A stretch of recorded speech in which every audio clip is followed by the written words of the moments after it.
Good afternoon. Welcome to Reflections. I'm your host, Patrick Tomlinson, and we are here at the Jamaica Performing Arts Center in Queens, New York. We are here to participate in the Queens College of Guyana Alumni Association's Symposium on the Guyana oil and gas industry. We have a number of interesting and exciting presenters lined up to take us through several aspects of Guyana's offshore energy industry. Stay tuned, and we hope you will enjoy these next few couple of episodes. Thank you. Let me extend a warm welcome to everyone here to today's event, which is a symposium themed Navigating the Opportunities and Imperatives in Guyana's Oil and Gas Economy. This is the first oil and gas symposium that has been presented by my alma mater, Queens College of Guyana, popularly known as QCANY. So let me start by just saying a few words with QCANY. We are the New York chapter, as I said, of the Alumni Association, and we are a registered nonprofit association and have been incorporated here in New York for the past 30 years. Our mission, broadly speaking, is to further the interests of our alma mater and to ensure its continued high level of contribution to education in Guyana. We do this by way of scholarships to high-performing students, as well as scholarships to students who may be financially challenged. We conduct extracurricular programming, such as summer math camps and student conferences that provide students with some of the soft skills that they would need after graduation. We support sports programs, arts, music, and religious pursuits at school, and provide a very broad cross-section of mentoring programs for the students here at Queens College. But just as importantly, we at QCANY are keenly interested in the promotion of constructive civic engagement on matters of public interest throughout the Guyanese diaspora. So we are very excited of Guyana becoming a major oil-producing nation and the potential positive transformative impacts on the lives of Guyanese. We see significant beneficial changes to education, healthcare, infrastructure, and much more. But we're also concerned about the numerous unanswered questions that hover over our nation and the possible issues and challenges that we as a nation may encounter. So it's my hope, our hope, that this symposium will provide a forum in which Guyanese nationals and all the interested parties of all backgrounds can participate in a forward-looking conversation on taking advantages of the opportunities and the potential issues and challenges. We anticipate a robust and thoughtful discussion of topics that may include private investment and business opportunities, workforce development and training, local content and imperatives, diasporic engagement, and environmental health and safety. Thanks to some generous alumni, we were able to invite a panel of internationally known experts in this field who will lead today's discussions on these topics and also begin to broach the aforementioned unanswered questions. Because of the challenges resulting from the COVID pandemic, two of our panelists are here in person, and the other two will be joining us remotely.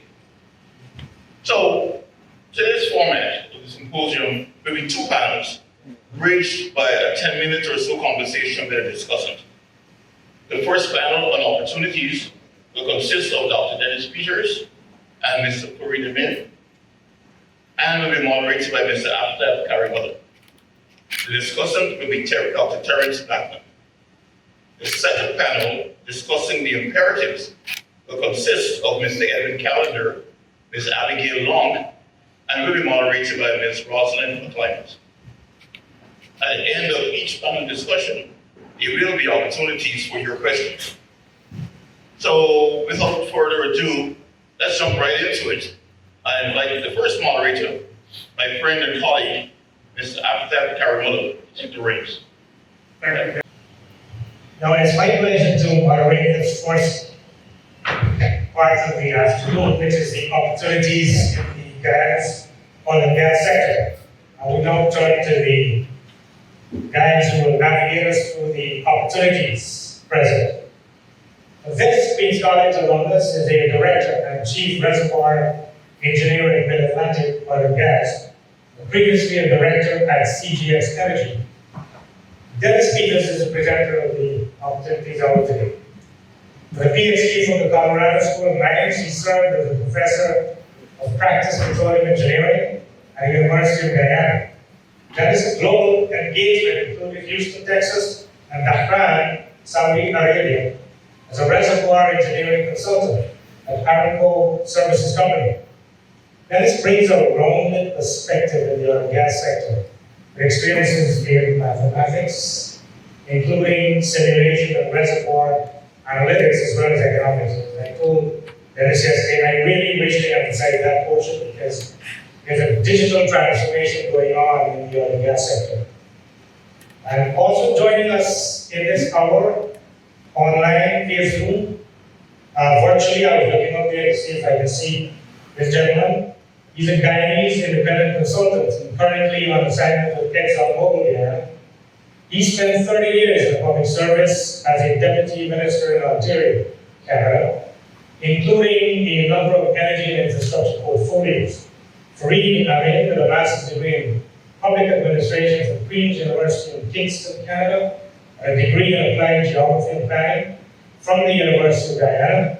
Is deeply involved in the oil and gas sector as a commerce director in the Canada-Guyana Chamber of Commerce. Now let's get straight into it. Guyana is getting a lot of attention, and investors are rushing in with their money and their technology. How did we get here?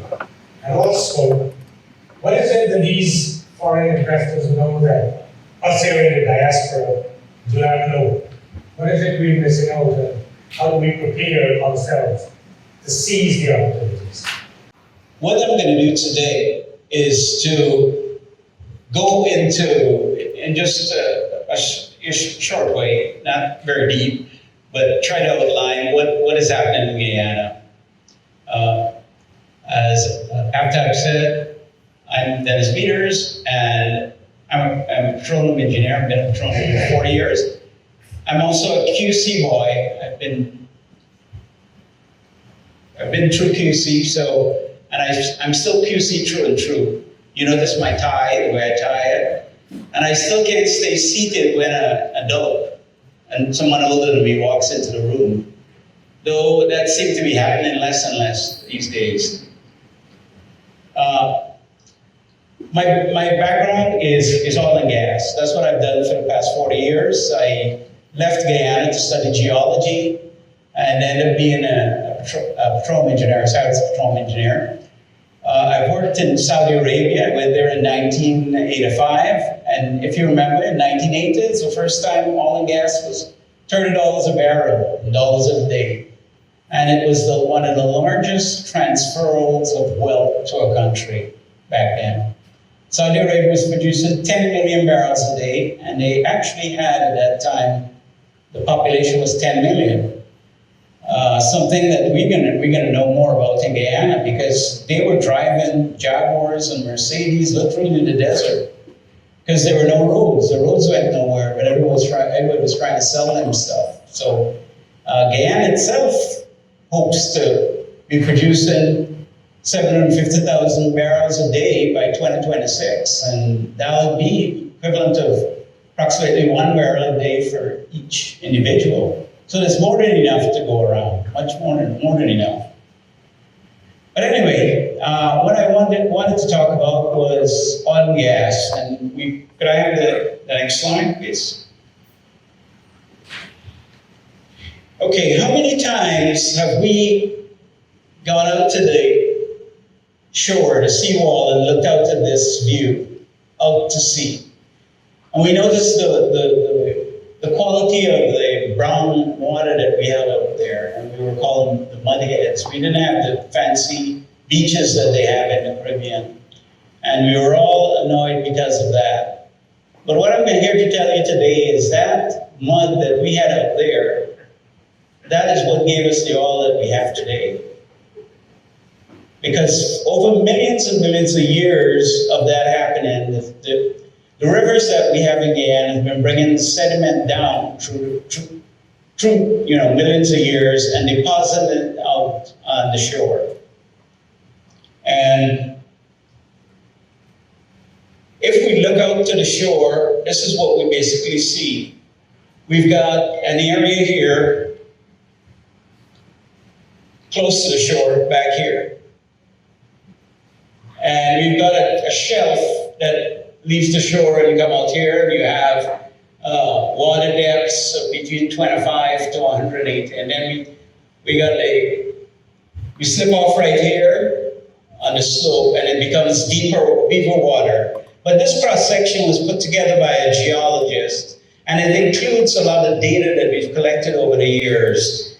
It's got wells here, if you know, the Total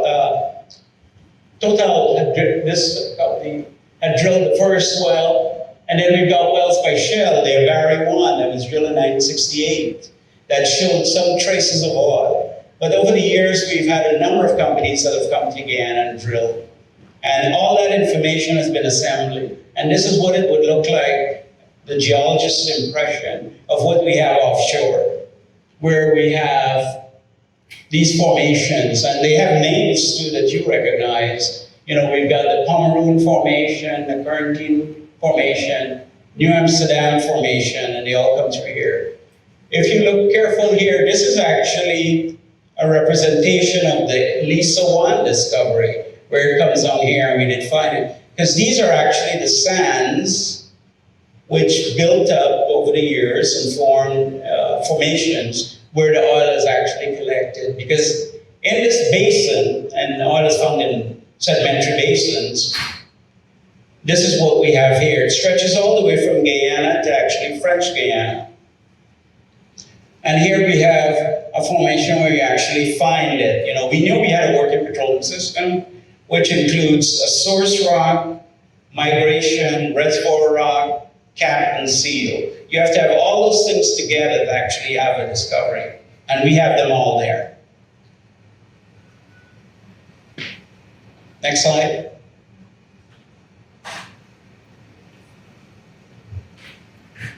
Okay, if we look carefully here, we've got a model of the deposition area. The Essequibo Berbice brought sediment over millions of years and deposit them all up here. We have, and here again we've got the shelf, and then here we got the deep water, the basin itself, on the basin floor right here. And this is what it actually happens, because we have sediment that has been reworked over and over again, and then brought out here and laid down as turbidites. And here's the Lisa discovery, again in a pictorial model of where it was actually discovered. It's covered right here. Exxon leased this area here, which is a starboard rock basically. And then we've got deep water, where we've got the Kanji block, Kaicher, and some of the other blocks as well. Here we have some core actually taken from the Lisa well. And what you do, you drill down in the formation itself, the reservoir, because the reservoir is actually an area that has porosity and permeability, and the oil or gas is contained in the pore spaces. And that's what we refer to as a reservoir. Next slide.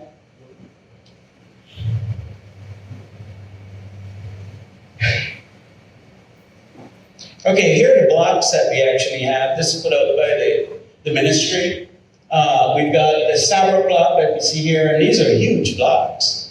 You normally don't see blocks this big in the Gulf of Mexico or anywhere, but we've got some huge blocks out here, all the way stretching from one border. This is actually the Venezuelan side. This is the Suriname side. We've got the Mid-Atlantic Kanji block right here. We've got this block here, the Kaicher block, Roraima block. They've actually had one well drilled here outside of the Sabra block. It was heavy oil, so you've got different types of hydrocarbon that you're refining as well. And then we've got block C, which is available. These gray blocks and gray are available. And we actually have some onshore blocks as well. Here we have Area 7 and Area 8 onshore. Next slide.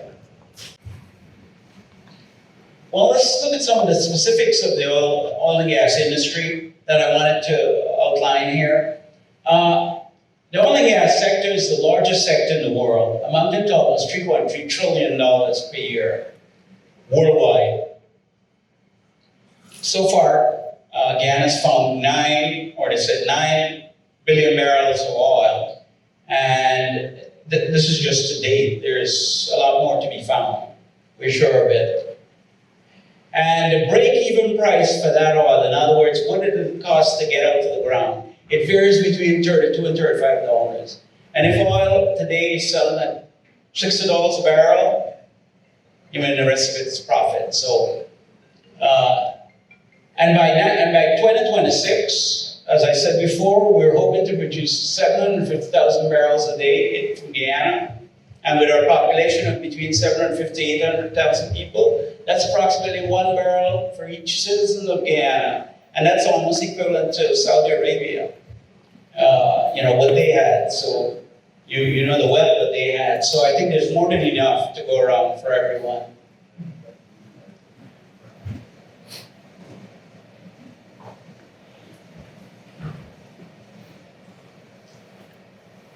Okay, what is, again, some specifics here of oil and gas. It is a very, very high-risk business. I think the number of discoveries made in Guyana by Exxon was misleading.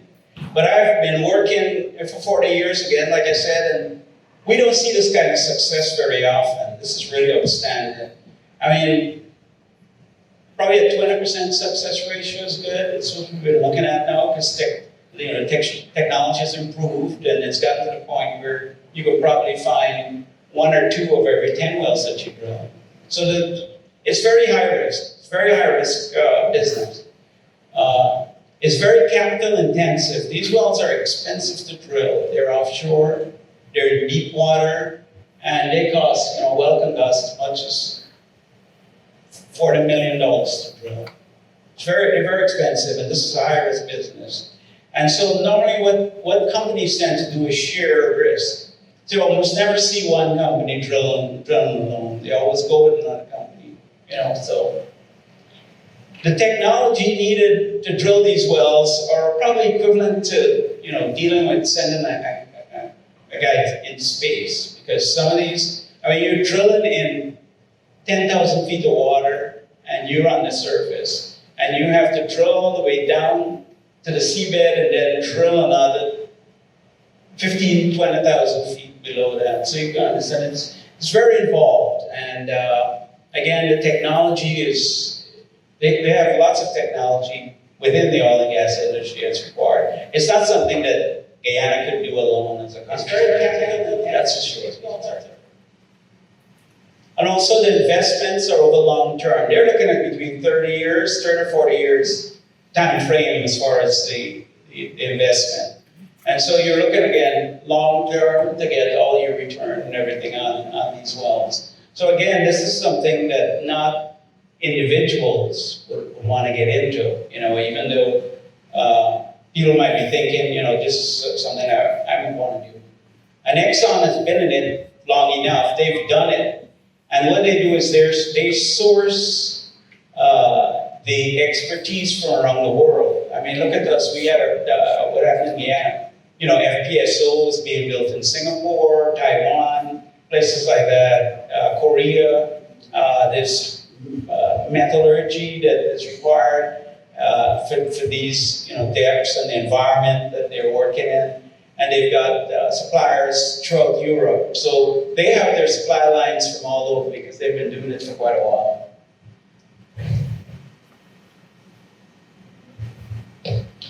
What are the sectors? You can basically divide the oil and gas sector into three sectors. There's upstream, there's midstream, and then there's downstream. Your upstream basically is your exploration, and we'll go a little bit more of that. Your midstream, again, when they transport your pipelines, anything that you do as far as transporting the hydrocarbons. And then you got downstream, which is basically you basically process and refining the crude. I'm not sure, well, right now Guyana is not in that part of the business. I don't know if they'll get there or not, but that's not part that they're into. Companies that are in all three areas you refer to as being integrated. And we had a lot more companies that way. Hess was actually one of the smaller companies that was fully integrated until I think about 2 years ago. They had downstream, and I'm sure you've probably seen storage tanks by Hess out here. I think they're not in that anymore, but basically that's, we have integrated companies.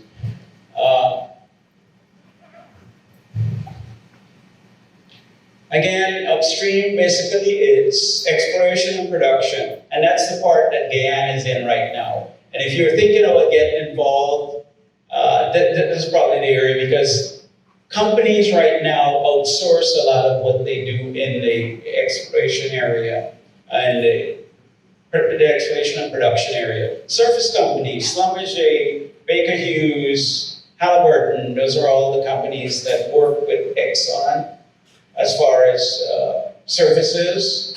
Then you have drilling services. At one time when I joined the industry, companies did all of that for themselves, but now it's heavily served by outsourcing a lot of their work and having companies that do that.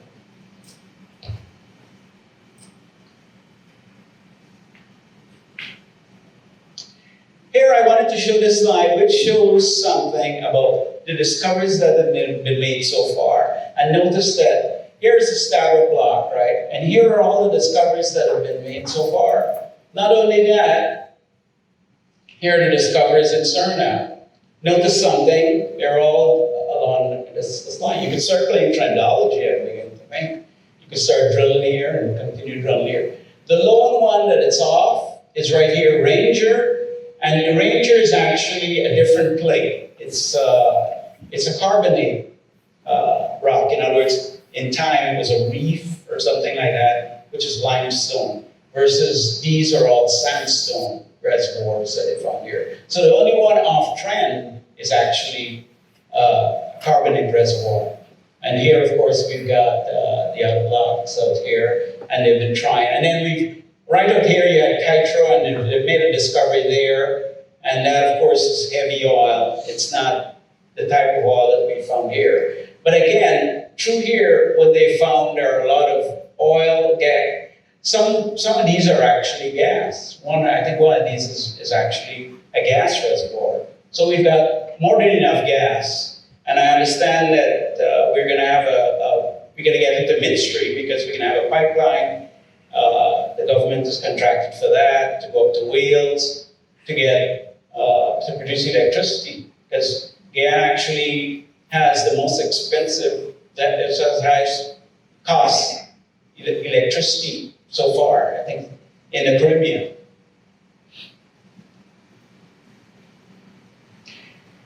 Now here, what I try to do on this slide here is show what the projects are until 2023. We're going to have, and I think this slide, I know this is in your brochure there as well. We've got, well, right now we've got Lisa, which was the first 2020, right? And then 2022, we're going to have Lisa Deep, right? And they're going to have another FPSO there.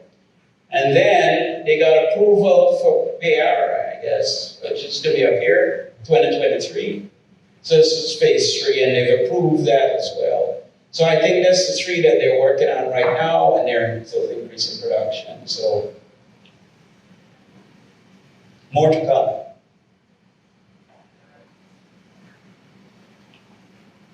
Okay, just wanted to show with this slide what is actually happening and the development that's taking place. We've got, this is all subsea, you gotta remember. You don't even see this when you look out there, because it's on the seafloor. And this is the new technology. I say new because when I went into the industry in 79, 80, this wasn't done. But now they're actually having this on the seabed. They're not processing for the offshore. It's not done on the platform, it's done on the seabed. And we have,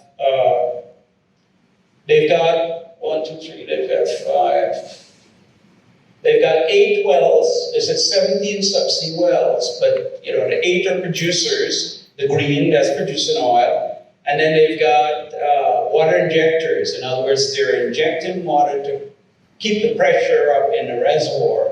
This was the idea in the beginning. What you normally do when you find a reservoir, and this is what I spent a lot of my time doing. I spent the past 25 years doing reservoir simulation. When you find a reservoir, what you do is you simulate it. You can actually simulate it on the computer. And all the information that you get from the wells and so on, the depths, the porosity, permeability of those wells, you put it in a model, you put all the physics in the model, and then you can actually run the fluids through the model, and you can produce the model ahead of time before you produce the field, and you can see what it's actually producing. So they've done all that. Exxon has done all that, and they realized that if they inject it and keep the pressure up, then they would produce, this was from the reservoir, because when they give you a recovery factor or they give you recoverable reserves, they're actually telling you what percentage of that reservoir they're going to recover, because you don't ever get 100% recovery from the reservoir. It's like trying to soak up oil from all that drips on that piece of concrete. So they probably used maybe a 30, 40, 50% recovery, multiplied that by the oil in place, and then they said, well, this is the recovery reserves that we have. But anyway, they've run models like that, and this was actually done on this too, I know. And so yeah, the other thing they're going to do is, because this reservoir is a oil reservoir that has a certain amount of gas in the oil, what happens is it goes up to SPSO, the gas comes out the solution, you get the gas, you capture the gas, you compress it, and then you inject it back into the formation. And if you do that, again, you can use that to keep the pressure in the reservoir high, because as you continue to produce the reservoir, your pressure drops, and you don't get the recovery that you need. So anyway, this is all, like I said, on the seafloor, and this is actually what happened. They've got all the manifolds and everything here. And here's your FPSO here. We're going to look a little more at the FPSO. Again, this is just a brief picture of what's happening. You'll probably have to take a class to really know, go into more detail or ask more questions to